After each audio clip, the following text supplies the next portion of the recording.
Hi there, Vitaly here, and in this video I would love to share my personal experience and thoughts on bikepacking. I came across bikepacking when I got into cycling. Prior to that, I ever thought that cycling is the only way to use your bike, that you would usually use it to go for a quick ride for a few hours, and that's kind of it. But then I came across a video of Aussie blog um, who has got a channel cycling about, and he has ridden his bike all over the world.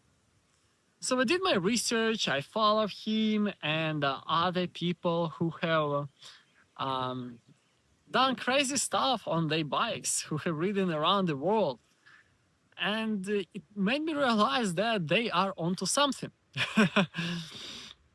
And I decided to give it a crack myself and experience what it's like to go on my bikepacking trip.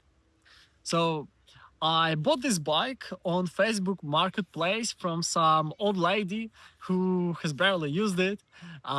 This is Trek 520, the bike that Trek has been making for many, many decades. Um, and bought some camping gear, a tent, sleeping bag, a mattress, and so on, and went for it. So I cycled from Melbourne to Sydney in around 20 days, which was around 1,700 kilometers. It took me longer because I was riding along the coast, and along the coast in New South Wales, it's very hilly. This is the lesson that I learned, that it's not about only how many kilometers you ride your bike, but the elevation that you need to go through. Because on a bike that weighs 14 kilos plus 30 kilo of weighted gear, it usually makes it way more challenging to go up the hills. But going down the hill is really fun because the weight pushes you down. So the lesson that I learned and realization from going on my backpacking trip was, when you backpack, it's definitely you get out of comfort zone a lot. You can't be yeah, in your comfort zone all the time, but at the same time, you can enjoy it along the way. Because at the end of each day, you feel some sort of accomplishment from getting from point A to point B, meaning that could be 50, 80, 150 kilometers in a day on this sort of setup. Again, you feel very accomplished um, and happy about your progress, especially if you go somewhere far and you have a long-term vision where you want to get to, which is potentially cycling from one country to another or crossing the continent, whatever it might be. Secondly, bikepacking is really affordable way to travel, because in reality, once you buy all of the gear, bike, and other stuff, main costs are your food, camping grounds in case if you do decide to stay at them. I personally stopped paying for them in Australia because I would usually just come late at night at around 8 p.m. and just set up my tent there, use the shower, and leave at 6 a.m. Before the rangers would come to check out who was there. That's a pro tip on how to save on camping grounds. And other expenses, but really you can save a lot of money by staying at someone else's places. I have created another video on my experience using a platform called Warm Showers. This is the platform that hosts the community of people who travel by bike. So you can either host people for free or be a guest at someone else's place. Usually that would be people who also bikepack, and they would host you for free. So many ways you can save money on, and especially if you camp, you can cook on the camping stove. Really, it becomes very affordable way to travel. Thirdly, when you bikepack, you really meet people you would never meet before, because in reality, you really become quite vulnerable to many things.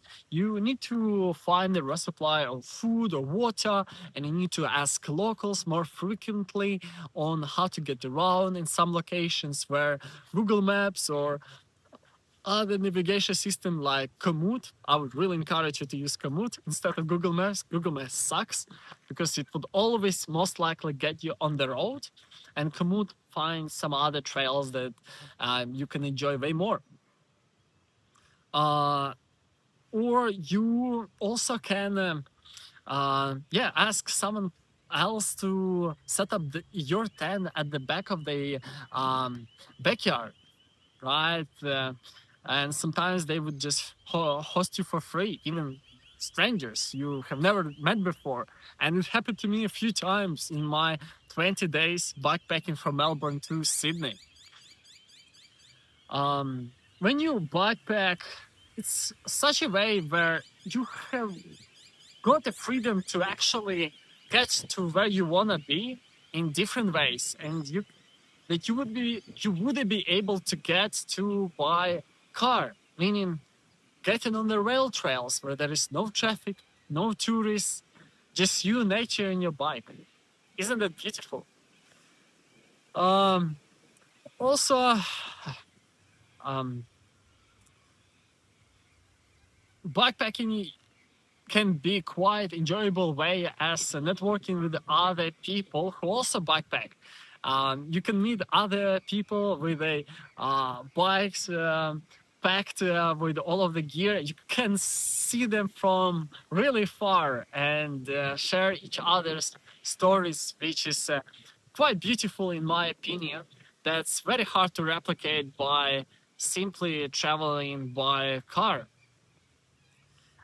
Whilst backpacking is not the perfect way to travel, it's not for everyone, but I'm sure if you were to give it a crack like myself, you will enjoy it.